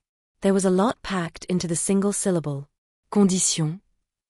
All of them, Linda said into the phone she had taken from him for just that sentence. And more if you want. Okay, Emily said, and though she didn't sound overjoyed, she sounded like a woman who had decided to stand in the weather with her mother rather than shout about it from under an awning. Send me a picture of the sunrise. No selfies. Deal, Linda said. They hung up. In the kitchen, while the soup reheated itself without complaint, they stood by the sink and watched their reflections in the window until steam blurred them into something kinder. He touched the ring with his thumb to make sure it was still real, then let it be. Outside, the gorge played its wind across the town like an instrument. Inside, the house tuned itself to 2 sets of breathing. In the morning, they would point the truck toward the ocean and let the day decide how grand to be. They left in the dark because that was how you bought a sunrise. The highway west unwound like a film you've watched enough times to know where the scenes change. Walt drove with both hands at 10 and 2, ankle steady on the pedal, eyes soft enough to receive whatever the sky decided to do. Linda poured coffee into a thermos at a red light and laughed at herself for treating a thermos like contraband. By the time they reached the coast, the world had edged from ink to graphite. Haystack Rock shouldered out of the gray like a memory you could walk toward. The parking lot was a clatter of doors and muffled greetings. A ranger in a knit cap called out that the tide was running high, keep to the wet sand line, watch your step. People drifted down the stairs and fanned out in pairs, families, pockets of friends. No one was loud. Even the ocean, impatient as it was, seemed to hold itself a beat before each rush. They stood where the sand packed hard, not so close the water would claim their boots before their knees could move. Wind lifted the edges of their coats and pressed words back into mouths that didn't need them. Walt unscrewed the thermos and poured into the lid cup, one for Linda, one for himself, and they drank facing east, as if the act were part of the bargain. Emily said no selfies, Linda said, smiling into her cup. She want proof of light, not proof of face. Faces change, Walt said. Light has a better memory. A woman nearby, wrapped in a scarf the size of a sail, glanced over at them and offered a smile that carried curiosity. You two picked a day, she said in the tone people use when they think they're being kind. Little late in life to start chasing sunrises, isn't it? Linda didn't bristle. She looked past the woman, out where the sky was considering its options. We're here to look at the water, she said, even and warm. It doesn't look back. The woman's smile faltered, then rearranged itself into something closer to apology. Enjoy, she said, and moved downshore where the driftwood made comfortable props for people with different stories. The horizon thinned from iron to pewter to something almost tender. A slit of orange showed, then withdrew, then returned with more conviction. The first light touched the low clouds and turned their undersides the color of old peaches. No one clapped. You don't clap at a thing that has decided to happen with or without your encouragement. Walt felt his shoulders lower a fraction, a truce with muscles that had been working since the fall. "Send it," Linda said, and he pulled out his phone, framing the rock and the smear of sun, no human edges intruding. He took two, resisted the urge to take a third because greed for beauty wears the same face as fear. He texted the better of the two to Emily with a single line, "No faces," as requested. They walked, because that's what you do when light arrives, move so it can find you from different angles. The tide stretched itself, the foam sketched temporary borders around their boots and erased them like a teacher who likes a clean board. When the wind pulled his cap crooked, Linda reached up without thinking and straightened it, a small motion that did not require a witness. His phone buzzed in his pocket. "Emily." He handed it to Linda without ceremony. She put it on speaker and held it between them, a modern campfire. "I got the picture," Emily said. The background sounded like a Seattle apartment coming awake, somebody else's kettle, traffic negotiating its way past sleep. "It's good. Looks cold." "It is," Linda said. "It makes your bones honest." There was a pause in which you could hear a thought get dressed. "Okay," Emily said. "Here's what I need to sleep at night and not make your mornings about me. We stick to the rules you wrote. We add a couple family ones. Share calendars for big things, trips, doctor appointments, mountain days. Text me after the mountain, not from it. If either of you falls, the first person you call after 911 is me. No performative displays in places where people go to collect stories about other people." "Public distance," Walt said, naming the thing before anyone else could. "Private honesty," Linda added, "because repetition makes walls feel like home." "And one more," Emily said, her voice easing as if saying it had made room for the rest of her. "You both get to change your minds. That includes me. We don't turn today's promise into a weapon later." "Pencil," Linda said, and Walt felt the word seat itself like a chair that had been measured for the room. "Pencil," Emily echoed. "Send me another picture at noon so I know you didn't get ambitious and wade in."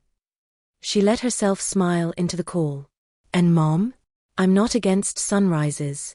I'm against small towns deciding what yours means." "We're deciding," Linda said. "I hear that," Emily said. "Okay. Go be called together. Call me when you're back on the road." The call ended the way good ones do, before you tested the part where love had to handle logistics.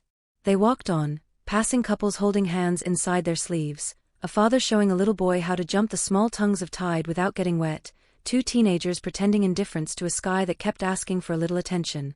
When the light climbed high enough to turn ordinary, they ducked into a cafe with fogged windows and a line of wet coats blinking like seals. The chalkboard listed the usual as if invention hadn't improved coffee in a decade. They took a table near the window because watching people decide on muffins felt like a kind of study. Walt took out his wallet to pay and without thinking, rested his thumb against the ring to confirm the metal still lived there. It did. On a shelf by the register was a carousel of postcards. Estacroc in summer blue. Estacroc in orange. A gull caught mid-argument with a breeze. Linda spun the rack and plucked one with a washed-out morning not unlike the one outside. "You buying for Emily?" Walt asked. "For me," she said. Forcemeon ou usette to bimeux. She slid into the booth and wrote with her left hand bracing the card, each letter steady the way her printing always was. "Dear girl who kept her head down," it began. "I'm sending you a sunrise in case you need it later. We did not turn out fearless. That's not the only way to be brave. We wrote our rules in pencil. You will like that part." She signed just her first name, old habit, then crossed it out and wrote the whole thing because she had promised herself to stop being scarce in her own life. On the address line she wrote her current street because there was nowhere else to send it, and because the mail knows how to find you if you invite it. Walt ordered hot chocolate to go with the coffee because you could do both.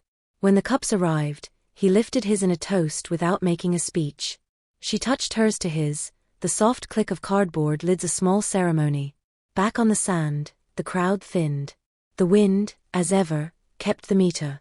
Two men in matching rain shells knelt to take pictures of each other's shoes because sometimes the only way to testify you were present is to show what got wet. Linda tucked the postcard into her coat, a small rectangle against her ribs like a reminder you could carry. On the walk back to the truck, a teenage girl with a camera asked if she could please take their picture for her school project on people who look like they've learned something. Linda smiled and said, "Take the rock." It knows more.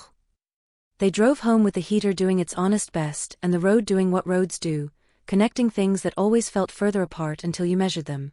At a turnout where the view opened on a stand of trees they'd passed 100 times, Walt pulled over without being asked.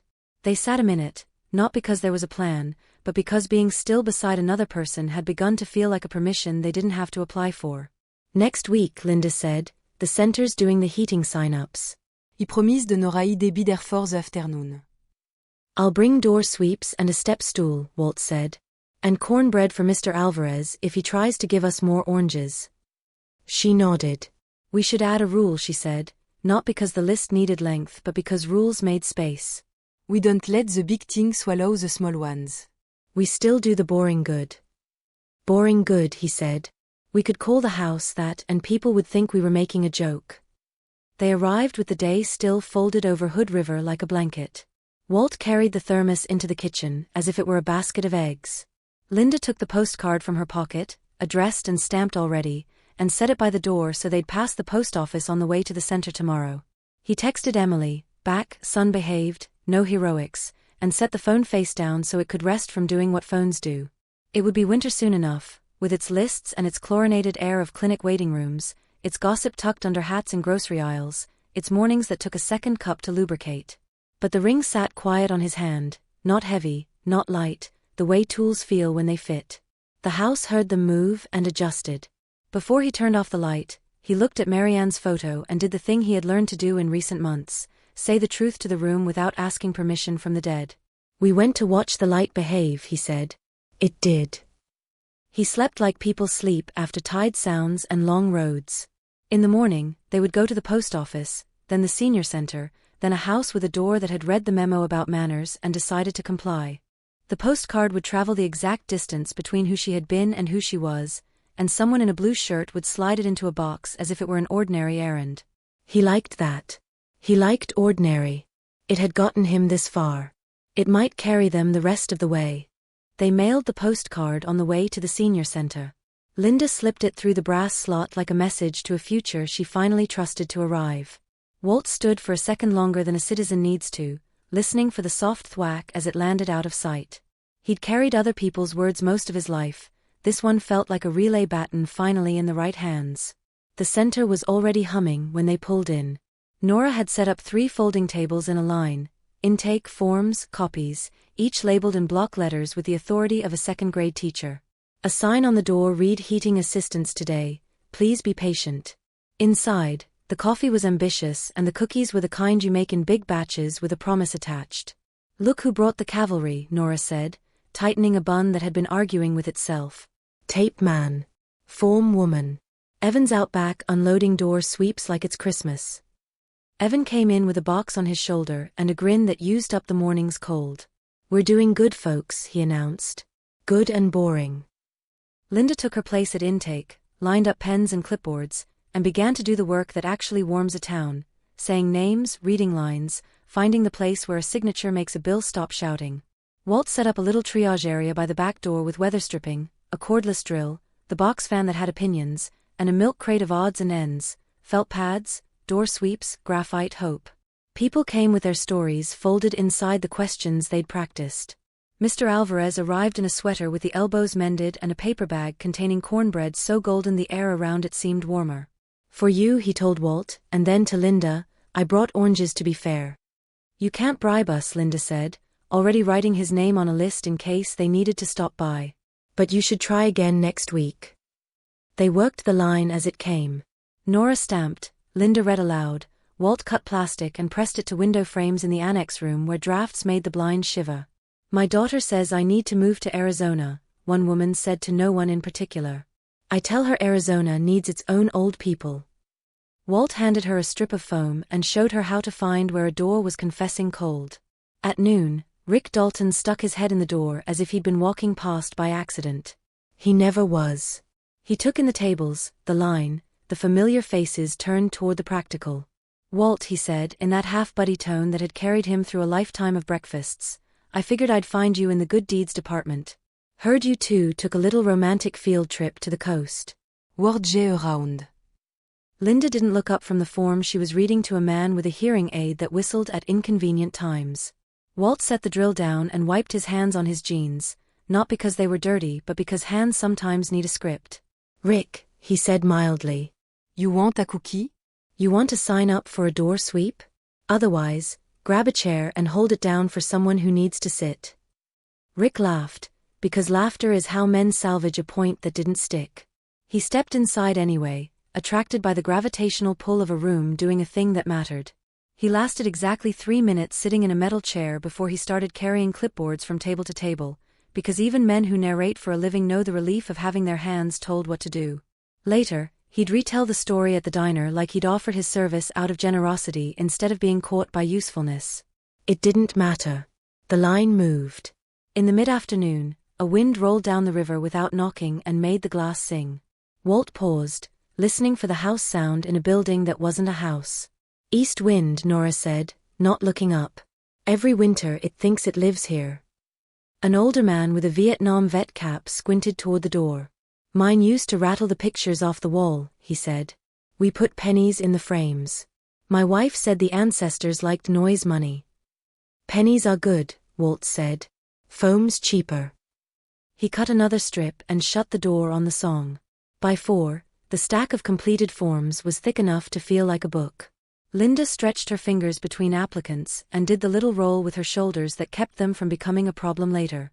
Last one, she told the line, and the line obliged by being exactly one person longer. They cleaned up by habit more than instruction. Evan lifted boxes. Nora translated her authority back to for tomorrow. Linda stacked clipboards. Walt put his tools in the crate in the order he'd be glad to find them next time. When they stepped out, the street had already gone purple with early dark. Breath curled in front of them and then disappeared. Post office. Linda asked, tapping the postcard in her pocket. Let's go watch you receive your own mail, Walt said. They walked up the steps and Walt inhaled without meaning to at the familiar smell, paper dust, ink, the rubber of a floor mat that has seen every foot in town. The clerk behind the counter wore the uniform bemusement of a public servant with a sense of humor. Linda handed over a key and the man said, Box 237, how's your day? Like it wasn't a script. Cold, Linda said. Fixable. The key turned, the door clicked, and there it was, a postcard with a picture of the morning she'd just watched, the stamp cancelled into usefulness, the black barcode like a tiny highway. She held it a second longer than necessary and then passed it to Walt. He read, Dear girl who kept her head down, and felt something in his chest stand down. You delivered, he said. So did you, she said. They put the card back in the envelope she always kept for things that shouldn't float around loose. Outside, she tucked it inside her coat where it had started. That night, the east wind found their house and tried all the old tricks. The baseboard heater clacked awake and did its work on the sly. They ate cornbread with chili that had more cumin than the recipe asked for and called it an improvement. Jazz played low until it turned into interference and silence took over like a friend who knows when to lean in. They had written the rules on a fresh page and stuck them to the side of the fridge with a magnet shaped like a pear. Share calendars. Public distance, private honesty. Call Emily after 911. Jazz low, silence note à punishment. Forgive the morning you wake up scared. Walt had added a line in smaller print, make the boring good, and Linda hadn't crossed it out. The phone buzzed at 8. Emily. Linda put it on speaker and set it on the table like a third cup. Awes winter. Emily asked, which in their family now meant, how are the rules holding? Showy, Linda said. It blew Sudoku sheets off the counter and tried to trick the back door, but we held our ground. Agnaroix. Emily said. None, Walt said. We fixed drafts, filed forms, mailed a postcard to ourselves and then picked it up. We fed Rick cookies until he agreed to carry clipboards. Emily laughed, which was a sound they had learned to name a victory. Okay. I can sleep. I've got a trial schedule that's trying to be unreasonable, but I told it I'm not a morning person for small-town gossip. Spring, Linda said, like a word you keep between your teeth for warmth. Come when the daffodils try to surprise us again. We will, Emily said. And Mom? I'm not in the market for rings, but I bought myself a bracelet today for no reason. I thought you'd approve. I do, Linda said. Find a way to make it mean a rule. Pencil, Emily said, and hung up. After, they did what you do when the wind writes its name on everything. Checked the windows and the door they never stopped praising, set a flashlight where a hand would find it at 2 a.m., set pills out for morning, put the emergency contact list where it showed on the fridge like a stubborn poem. Linda pulled a wool throw down from the back of the couch and dropped it over both their knees without making a ceremony of it. Walt adjusted the lamp shade a 1/4 inch because it had been threatening to be crooked all night. Tomorrow, he said. Center at noon, she said. Mrs. Hernandez wants me to tell her doctor she won't take pills that glow. Then the market. Then home to be boring. Boring good, he said, and let the phrase be the last one for a while. In the middle of the night, the wind woke them. Not with alarm, just with insistence. Walt lay there counting the beats between gusts the way some men count laps. Beside him, Linda turned just enough that her hand found the back of his, and left it there, a weight that didn't require interpretation. He thought about the rules, about how the best ones had ended up not feeling like a fence but like a trellis you grow yourself along. He thought about the rings, about how bare a finger can feel when you take a thing off at the sink and then remember to put it back on because you like the truth of it. He thought of Marianne, and it was a thought that didn't have to ask for permission. If mercy could be shared, it would be in knowing that new light did not erase old light, it learned from it how to behave.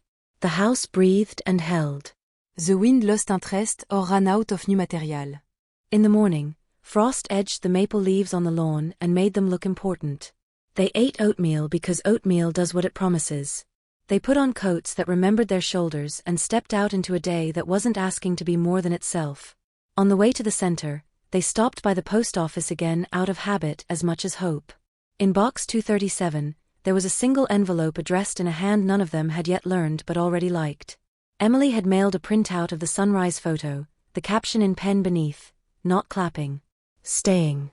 On the back, a postscript in smaller writing, "Rules are holding. I love you." Linda slid the photo into her coat with the postcard. Evidence, she said. Of what? Walt asked. That light showed up, she said. And we did too. They walked on. People looked up and then looked back down, as people will, their own errands pressing. The wind tried the door at the center and failed politely. Inside, Nora lifted a hand without pausing in her explanation of line 3. Evan held up a door sweep like a trophy. Mr. Alvarez announced, for anyone who hadn't heard, that his door had learned manners and his thermostat had learned mercy. Mrs. Hernandez told them she had told her doctor no to glowing pills and yes to soup, and Linda kissed the air near her cheek because rules came in more than one language. Near 5, the light in the windows went gold for a minute and then slid off into something quieter. Walt stacked his tools. Linda closed her pen and put the cap back on as if it were a meaningful act. They stepped out into the particular cold of early evening and turned toward home. In their kitchen, 2 mugs steamed side by side on the counter. Jazz played so low the house could ignore it if it wanted. The rings on their hands didn't catch the light, they didn't need to. Outside, the sky considered snow and decided to practice first. Inside, they checked the list on the fridge and found it didn't need amending yet. He set the alarm. She turned the lamp. They sat. Winter would try again tomorrow with its ancient tricks. The town would invent new stories and lose interest halfway through telling them. The mountain would hold up the sky, the river would carry what it could. They would get up, turn on the coffee, put on their coats, write something else in pencil. They would do the boring good. They would keep the light company until spring remembered the address. And when the wind came to knock, the door would behave.